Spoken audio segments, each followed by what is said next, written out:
ही आसान क्वेश्चन है। यहाँ से देखें तो एक्स क्यूब प्लस का 4x के स्क्वायर प्लस का 5x माइनस का k इक्वल में अभी जीरो नहीं, कितना से भाग देना है, x माइनस 2 से। तो x माइनस 2 से भाग देना है, तो हमने बोला कि x माइनस 2 किस रूप में है भाई, ये गुणनखंड के रूप में है। जबकि x माइनस 2 बराबर 0 करने से x बराबर 2 आएगा, ये आपका शून्य कहलाएगा। हम x बराबर 2 शून्य रखेंगे, यानी 2 के क्यूब प्लस 4 गुना 2 के स्क्वायर प्लस 5 गुना 2 माइनस का k इक्वल टू 0 हो गया। जीरो जीरो क्यों हुआ, क्योंकि हमने शून्य का रखा तो 0 हो गया। 2 के क्यूब यानी कि 8 प्लस के 2 के स्क्वायर 4 के 16 अब 5 दूनी 10 माइनस का k इक्वल टू 0। ओके, यहाँ से कैलकुलेशन करेंगे तो सब प्लस में ही है, कहीं माइनस में नहीं है।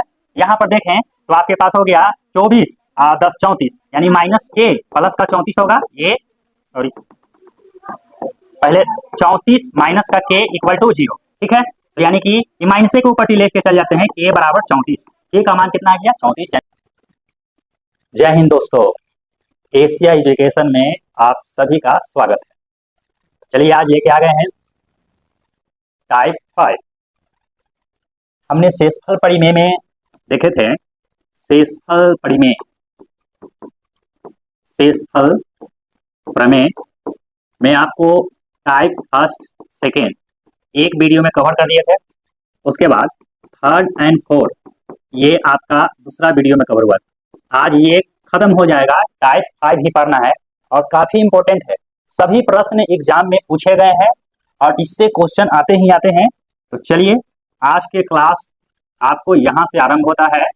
और ध्यान रखें, अगर ये सभी को आपको पीडीएफ सबका आपको अगर पीडीएफ चाहिए तो टेलीग्राम पर आप एशिया एजुकेशन सर्च करिएगा और वहां जाकर ज्वाइन कर लें, तो सभी पीडीएफ आपको वीडियो के साथ मिल जाएंगे। चलिए आज की क्लास स्टार्ट होता है और ये आपका है क्वेश्चन। देखिए सबसे पहला क्वेश्चन है, सबसे पहला सवाल है, यदि व्यंजक देख रहे हैं, यदि व्यंजक एक्स क्यूब, व्यंजक है x cube plus 4x square plus 4x और प्लस k का x प्लस 4 एक गुणनखंड है। x प्लस 4 एक गुणनखंड है। यहाँ प्रश्न में बता रहा है कि x प्लस 4 जो है यह एक प्रकार का गुणनखंड है। अभी गुणनखंड क्या होता है, गुणनखंड के मतलब होता है कि अगर हम इस x प्लस 4 से इसमें भाग दें तो शेष 0 आएगा। गुणनखंड तभी होगा जब शेष 0 आएगा, गुणनखंड तभी होगा जब शेष 0 आएगा। और आपको बात एक बता दें कि यही जो गुणनखंड देख रहे हैं x प्लस 4 इक्वल टू हम 0 लेकर के, अगर हम x बराबर ये प्लस में इस तरफ है तो उस तरफ माइनस में जाएगा, तो यही जो x का मान जो 4 आपने देखा यही शून्यक है। शून्यक और गुणनखंड अलग नहीं होता है, एक ही है। अगर x प्लस 4 साथ में रहेगा तो इसी को गुणनखंड कहेंगे, मतलब इससे भागा देने के बाद इसका मान 0 होगा। और यदि x का मान -4 रख दें, कारण कि x का मान -4 यहीं से प्राप्त हुआ है, x का मान यदि -4 इसमें डाल दें तो भी इसका वैल्यू 0 होगा। लेकिन बात यह है कि x के मान को हम लोग शून्य कहते हैं, जबकि अगर इसको इस तरफ खींचेंगे तो x प्लस 4 बनेगा और यही जो बात है यह गुणनखंड कहलाता है। तो गुणनखंड और शून्य अलग नहीं है। एक वर्ड और आता है जिसको हम लोग मूल कहते हैं, तो मूल भी एक ही जैसा कंडीशन काम करता है। जब हम मूल कभी पढ़ाएंगे तो वहां सारा डेटा आपको लाएंगे। हम लोग को ध्यान में यहाँ अभी रखना है कि गुणनखंड और शून्य एक ही होता है। अगर इस रूप में रहे तो यही गुणनखंड है, इससे भाग देने पर इसका वैल्यू 0 होगा। अगर हम x का मान 4 रखेंगे और इसमें x के जगह यदि 4 रखते हैं तो भी इसका मान 0 होगा, दोनों एक ही चीज है। तो चलिए हम क्या किए कि अगर मेरे पास गुणनखंड के रूप में ही दिया था, हमने क्या कर दिया, x का मान 4 निकाल दिया। अभी 4 का मान हम रखेंगे तो -4 x के जगह रखेंगे पावर में 3 प्लस का 4 इंटू -4 x के जगह रखेंगे और स्क्वायर है तो स्क्वायर, फिर प्लस देंगे 4 गुना माइनस का 4 और प्लस का k और यहाँ से इक्वल में 0। अब सोच रहे होंगे कि 0 तो था नहीं क्वेश्चन में, 0 क्यों लिख दिया। 0 इसलिए लिखें क्योंकि हमने कहा कि जैसे ही इसको वैल्यू रखेंगे इसका वैल्यू 0 हो जाएगा, मतलब इस सभी का सभी मान 0 के बराबर हो जाएगा, इसी वजह से हमने 0 रखा। अब यहाँ कैलकुलेशन करिए, आपसे के का मान पूछा है तो देखिए इसमें के है, बाकी एक भी चर राशि नहीं है, सिर्फ एबीसीडी का अक्षर के है। कैलकुलेशन -4 के क्यूब 64, और यहाँ पावर में 3 है तो माइनस का 64 हो जाएगा। फिर यहाँ पर देखिए, यहाँ पर देखें तो ये माइनस स्क्वायर है तो प्लस हो जाएगा, और 4 चौके स्क्वायर 16, 16 चौके 64, यानी प्लस का 64 हो गया, ये तो यही कैंसिल हो जाएगा। आगे बढ़ते हैं, यहाँ प्लस माइनस देखे तो माइनस का 16 होगा, प्लस माइनस, माइनस का 6 चौके 16 और प्लस का के इक्वल टू 0। बताइए ये दोनों तो कट गया। अब के का मान चाहिए आपको, तो के का मान हमने यहाँ रख दिया, ये प्लस में है तो आगे प्लस ही है, और इक्वल दे दिया। अब इसको उस तरफ लेके जाना है, बट इसका चिन्ह क्या है, चिन्ह देखिए माइनस है, तो उस तरफ में प्लस हो जाएगा और के का मान 16 प्राप्त होगा। ये चॉइस नंबर बी। इसी तरह से अगला सवाल जब देखें तो देखिए फिर वैसा ही है, एक बार आप प्रैक्टिस करिएगा तो बहुत कम टाइम में आपको ये क्वेश्चन बनते जाएगा। कह रहा है कि x के पावर 11 प्लस का 1 को x प्लस 1 से विभाजित किया जाए तो शेषफल क्या होगा। यानी x प्लस 1 जो है ये किस रूप में है, ये गुणनखंड के रूप में है, गुणनखंड के रूप में है। अगर हम x प्लस 1 इक्वल टू लिख दें 0 तो x बराबर हो जाएगा प्लस, तो उस तरफ माइनस, और ये जो एक देख रहे हैं यही आपका शून्यक है, यही शून्यक है। गुणनखंड और शून्यक एक ही चीज होता है। हम क्या करेंगे, x के जगह -1 रखेंगे, तो -1 जैसे ही रखा पावर में 11 और प्लस का 1 है, यहाँ तो x है ही नहीं तो 1 रखेंगे, और बराबर में क्या लिख देंगे 0। सॉरी, इस बार आपको किसी का वैल्यू नहीं निकालना है, डायरेक्ट आपको निकालना है, डायरेक्ट आपको शेषफल पूछा है, तो जैसे ही वैल्यू रखेंगे तो आपके पास आंसर के रूप में -1 के पावर 11 के मान 11 बार गुना करेंगे और एक ही आएगा, बट माइनस में आएगा, और प्लस का 1, यानी कि आपके पास हो गया 0, शेषफल आपका 0। अभी आपको उस तरह से क्वेश्चन और मिलेंगे। चलिए देखिए आ गया तीसरा नंबर क्वेश्चन, यूपीएससी सीडी 2010 में पूछे गए सवाल है। यदि व्यंजक आपके पास व्यंजक के रूप में क्या है भाई, px³ प्लस 3x² माइनस का 3, और दूसरा है 2x के पावर 3 माइनस का है 5x प्लस का है p को x माइनस 4 से सुन रहे हैं, x माइनस 4 से बोल रहा है, x माइनस 4 से, तो देखिए x माइनस 4 से विभाजित किया जाए तो दोनों में शेषफल समान है, p का मान क्या है, इसका मतलब हम इससे विभाजित करेंगे, इसका जो शेषफल आएगा वही शेषफल इसका भी आएगा। इसका मतलब साफ है कि ये जो हम लोग टर्म देखे हैं, यानी हम लोग जो टर्म देखे हैं इसमें आपके पास है, यहाँ पर हम ऐसा कर लेते हैं, ये आपका है फिर से px³ प्लस का 3x² माइनस का 3 और इक्वल क्यों दे रहे हैं, इक्वल क्यों दे रहे हैं, क्योंकि बोला है कि x माइनस 4 से विभाजित किया जाए तो दोनों का शेषफल समान होगा। यानी हम जो x माइनस 4 से जो विभाजित करेंगे, x माइनस 4 क्या है, यह एक प्रकार का गुणनखंड है, लेकिन अगर x माइनस 4 इक्वल टू 0, इसको संगत समीकरण कहते हैं, संगत समीकरण, इसी का नाम है संगत समीकरण। अगर हम x बराबर सिर्फ 4 लिख देंगे तो ये 4 जो है यही आपका शून्य कहलाएगा, यानी हम x के जगह 4 रखेंगे, और यहाँ आपके पास 2x³ माइनस का 5x और प्लस का p, हमने बराबर क्यों किया, बात को ये समझे। व्यंजक है ये px³ प्लस 3x² माइनस का 3, बराबर इसलिए क्यों, क्योंकि दोनों में शेषफल समान है, तो p का मान ज्ञात करें। दोनों में शेषफल समान है, और शेषफल कैसे आएगा, x के जगह 4 रख देंगे, यानी देखिए p तो p और इनटू x के जगह 4 प्लस का 3 गुना 4 का स्क्वायर माइनस 3 इक्वल 2 गुना 4 का क्यू और माइनस का 5 गुना x के जगह हम बार 4 रख रहे हैं, यहाँ भी 4 प्लस का p। बराबर क्यों हुआ, क्योंकि दोनों में रखने के बाद ये टोटल शेषफल है, ये भी शेषफल है, दोनों को बराबर कर दिया। अब p को मान निकालना है, पहले एक बार कैलकुलेशन कर लें, 4 के क्यूब 64, यानी 64 है, p 7 है तो 64p प्लस यहाँ 4 के स्क्वायर 16 और 16 3 48 यानी 48 माइनस का 3 इक्वल में इक्वल दे दिए, यहाँ पर 64 है, यानी 4 के क्यूब 64 और 64 दूनी 128 माइनस का 20 और प्लस का p, यहाँ पर जोड़ घटाव ये दोनों में होगा, देखिए इसमें p है, इसमें नहीं है, इसमें नहीं है, तो ये दोनों एक जात के है, यानी एक जात के है, तो हम कह सकते हैं सजातीय है। 64p रहने दिए, 48 में से 3 गया तो बच गया 45, और इक्वल में ये दोनों समान है, एक सजातीय है, तो 128 में से 20 जाएगा तो आपके पास कितना बचेगा, 108 बचेगा, और प्लस का पी, प्लस का पी। यहां देखें कि पी का मान चाहिए तो हम पी वाला के एक तरफ करेंगे, बिना पी वाला के एक तरफ। चलिए करते हैं 64 पी, और ये पी जो है इस तरफ में है प्लस में, बराबर के ई पट्टी लाएंगे तो माइनस का एक पी होगा, फिर बराबर दिए, पहले से 108 है और फिर इसको ऊपर टी लेके जाइएगा तो प्लस में है तो उस तरफ माइनस में 45। यहाँ घटाइए, आप 64 पी में से पी घटाइएगा तो 63 पी इक्वल में 108 में से 45 घटाइएगा तो यहाँ 3 बचेगा और यहाँ 6 बचेगा, यानी 63 ही बचेगा। और जानते हैं गुना में तो भागा में, यानी P इक्वल टू 63 पहले से ही है, सट्टा से चल गया, बट्टा में 63 कट गया तो P का वैल्यू 1 आ गया, P का वैल्यू 1 आ गया। चलिए अगला क्वेश्चन है, अगला क्वेश्चन पर ध्यान दें, ये देखिए x Q minus 2x square plus का पी एक्स माइनस का Q, x square minus 2x minus 3 से विभाजित करने पर, यह गुणनखंड है, x square minus 2x minus 3 से विभाजित करने पर, यहाँ बोल रहा है एक्स स्क्वायर माइनस का 2x माइनस का 3 से विभाजित किया जाए तो शेषफल x माइनस 6 आता है।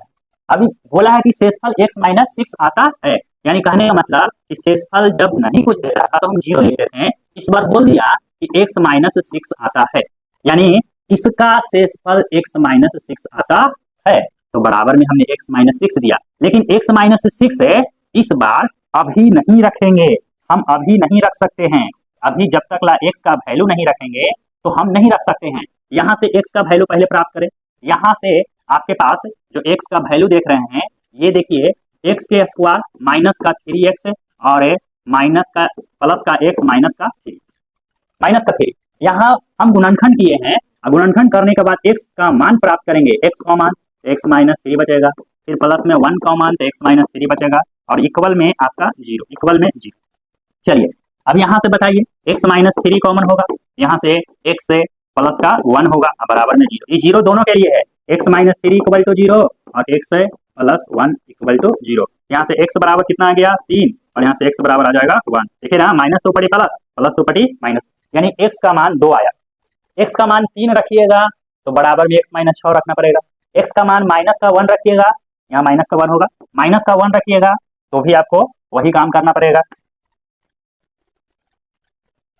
चलिए यहाँ से x का मान हम 3 लेते हैं, x का मान हम 3 लेते हैं, चलिए x का मान 3 लिए, ये वाला, तो x का मान 3 तो 3 के क्यू माइनस के 2 गुना 3 के स्क्वायर प्लस का p गुना 3 माइनस का क्यू इक्वल टू 0, जीरो नहीं, यहाँ से x माइनस 6, चलिए यहाँ हो जाएगा 3 के क्यू 27 माइनस 9 दूनी 18, और यहाँ हो गया प्लस का 3p माइनस का q इक्वल टू x के जगह पर 3 यहाँ भी डाल दीजिए, 3 माइनस 6। ये जो देख रहे हैं x माइनस 6 है, ये बोला कि 3 रखने के बाद ही 0 हो जाएगा, तो यहाँ से हम घटाएंगे 27 में से 18 तो 9 प्लस का 3p माइनस का q और इक्वल टू यहाँ माइनस 3 बचेगा। अब इसको ऊपर ले जाइए, 3p माइनस का q इक्वल टू माइनस का 3 और यहाँ पर माइनस का 9, यानी 3p माइनस का q बराबर माइनस का 12। यहाँ तक हमने कर दिया।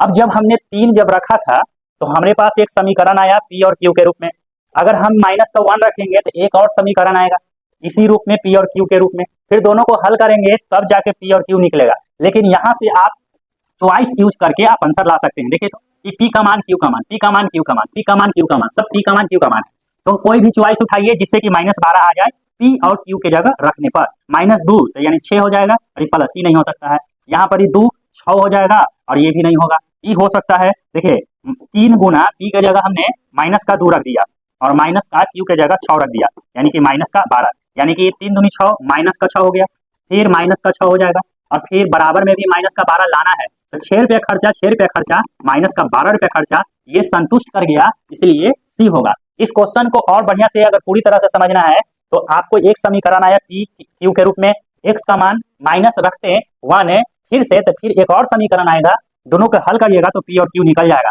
लेकिन आपको यहाँ चॉइस से ज्यादा आसान पड़ेगा, टाइम की बचत होगी। चलिए अगला क्वेश्चन है,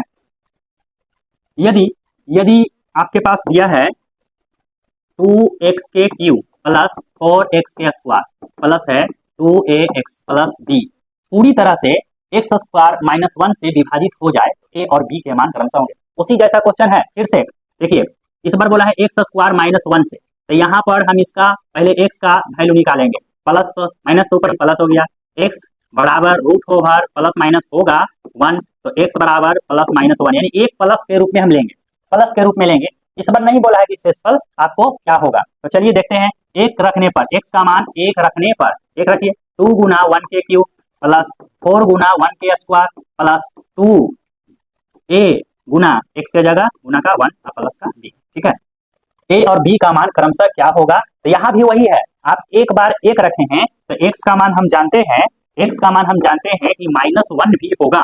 अगर एक बार और रखिएगा तो a और b के रूप में 2 आपका समीकरण होगा। पहले इसको सॉल्व कर लेते हैं। यहाँ पर हो जाएगा 2 और प्लस का 4 और प्लस का 2a और प्लस का b। यहाँ से हम इक्वल दे करके समीकरण के रूप में लिखेंगे। चलिए यहाँ 2a प्लस का b और इक्वल में 4 2 6 ऊपर टी जाएगा तो माइनस का 6 हो जाएगा। फिर से चॉइस उठाइए a का b का मान, ताकि -6 आ जाए इधर कैलकुलेशन होने के बाद, ठीक है। तो एक रखेंगे तो 1 यानी 2 हो जाएगा और ये 3 नहीं आएगा। अगर माइनस का 1 रखते हैं यहाँ तो माइनस का 2 और फिर यहाँ -4 तो माइनस का 6 आ गया। एक बार फिर से जांच लें, 2 गुना माइनस का 1 तो माइनस का 2 हो गया, और b के जगह हम माइनस का 4 लेंगे तो -2 रुपया -4 रुपया माइनस का 6 रुपया, यानी आपका चॉइस। ये ऑप्शन से हम लोग बना रहे हैं क्योंकि इसको सॉल्व करने में आपको काफी वक्त लगेगा। एक समीकरण निकालिए इस रूप में, कब हुआ जब x का मान 1 रखें, फिर x का मान आप -1 रखिएगा तो एक और समीकरण ऐसा ही आएगा, दोनों के हल करिएगा तो a का b का मान निकलेगा, a का b का मान निकलेगा। यहाँ चॉइस से ही हम लोग बना दिए। चलिए अगला क्वेश्चन है ये x cube plus a plus 1 into x square minus का b -2 इंटू एक्स -6 के हल x प्लस 1 है और x -2 है, तो a तथा b का मान फिर से क्या होगा। इस बार फिर से वैसा ही है, एक बार बोला है x प्लस 1 है, एक बार बोला है कि x -2 है, तो इतना बराबर 0, x का मान शून्यक है, x बराबर माइनस का 1 और x बराबर 2, कोई भी वैल्यू लेके हम इसको सॉल्व कर सकते हैं। चलिए हम एक माइनस वाला छोड़ के प्लस वाला लेते हैं ताकि आसान रहे। 2 लेते हैं तो 2 के क्यूब प्लस a का मान छोड़ दीजिए प्लस का 1, यहाँ 2 के स्क्वायर हो जाएगा माइनस b -2 इंटू यहाँ पर x के जगह 2 माइनस का 6 इक्वल टू 0, क्योंकि इसको रखने के बाद ही पूरा 0 होगा। यहाँ से अब बढ़े तो इसका वैल्यू 8 हो जाएगा, प्लस में ये 4 है तो 4 में a से 4a और प्लस का 4 में 1 से 4 माइनस का 2 में b से, तो यहाँ माइनस भी है यानी -2b, और ये आपका हो जाएगा माइनस माइनस प्लस यानी कि 4 ये प्लस में होगा और माइनस का 6 इक्वल टू 0। चलिए एक जात के खोजिए a और b छोड़ करके, यानी 4a माइनस का 2b छोड़ दिए, 8 रुपया प्लस में 4 रुपया 8 4 12 12 4 16 और 16 में से अगर 8 4 12 12 4 16 में से 6 गया तो 10 बचेगा, यानी प्लस का 10 बचेगा बराबर में 0। अब यहाँ से 4a माइनस का 2b इक्वल में माइनस का 10, ये समीकरण एगो तैयार हो गया। और इस समीकरण जब तैयार आपके पास हुआ है, ये जब समीकरण आपके पास तैयार हुआ है तो आप इसको संतुष्ट फिर से करवाइए। a की जगह कितना रख दें, a की जगह अगर हम 5 रखते हैं तो 5 का 20 हो जाएगा और ये 6 नहीं आएगा। अगर 3 रखते हैं तो 4 3 12, अब 12 में से 14 नहीं आएगा। अगर 2 रखते हैं तो 4 दूनी 8 है और ये आपके पास है, ये 8 हो गया और यहाँ पर 8 रखेंगे तो 8 दूनी 16, 8 दूनी 16, यहाँ माइनस का 16 होगा। 2 और 8 में अगर हम यहाँ पर 2 रख दें a की जगह तो 4 दूनी 8 हो गया और माइनस 16, यानी कि आपके पास ये भी नहीं आएगा, माइनस का आ रहा है। चलिए लास्ट नंबर है आपके पास चॉइस, 1 रखेंगे तो यानी यहाँ पर आपके पास हो जाएगा कितना, यहाँ हो जाएगा 4 होगा और यहाँ हो जाएगा 14 माइनस का 14, देखिए 4 में से 14 गया माइनस का 10, यानी कि ये आपका है चॉइस नंबर डी। अगला क्वेश्चन है देखिए, इस बार क्वेश्चन फिर से वैसा ही है, एसएससी सीएचएसएल 2011 में पूछा गया है, 2011 में सवाल पूछा गया है। इस बार है a तथा b के लिए हम लोग देखें तो हमारे पास ax क्यूब प्लस 3x के स्क्वायर माइनस का 8x प्लस का b, x प्लस 2 तथा x माइनस 2 द्वारा पूर्णतः विभाजित है, निम्नलिखित में कौन सही है।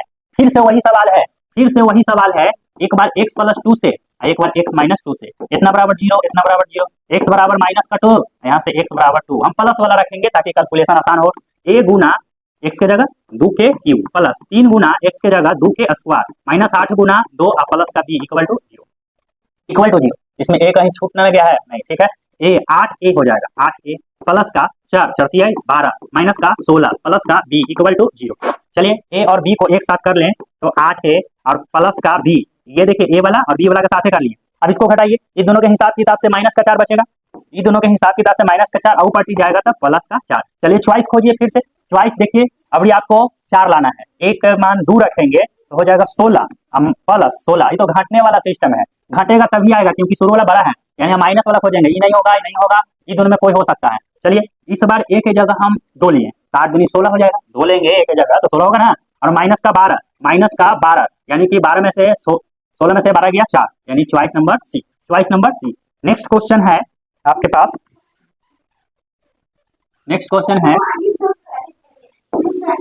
एक्स क्यू प्लस का एक्स के स्क्वायर माइनस का 5x प्लस का लेमडा x माइनस 2 से विभाजित किया जाए तो लेमडा का मान क्या होगा।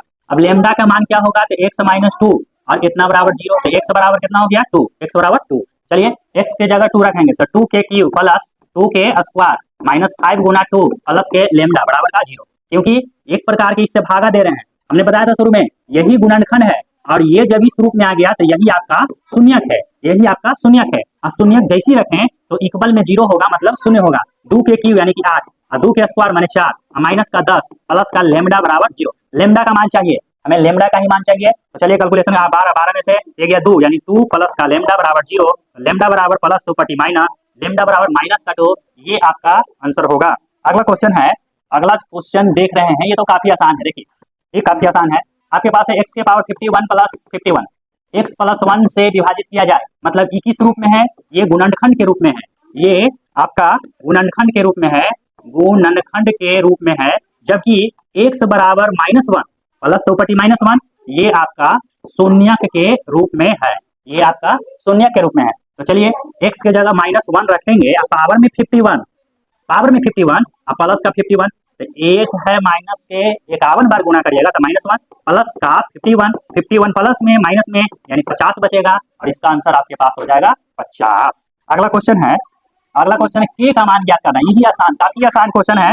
यहाँ से देखें तो एक्स क्यू प्लस का 4x के स्क्वायर प्लस का 5x माइनस का के इक्वल में अभी 0 नहीं, कितना से भाग देना है x माइनस 2 से, तो x माइनस 2 से भाग देना है, तो हमने बोला कि x माइनस 2 किस रूप में है भाई, ये गुणनखंड के रूप में है, जबकि x माइनस 2 बराबर 0 करने से x बराबर 2 आएगा, ये आपका शून्य कहलाएगा। हम x बराबर 2 शून्य रखेंगे यानी 2 के क्यू प्लस 4 गुना 2 के स्क्वायर प्लस 5 गुना 2 माइनस का के इक्वल टू 0 हो गया। 0 क्यों हुआ, क्योंकि हमने शून्य रखा तो 0 हो गया।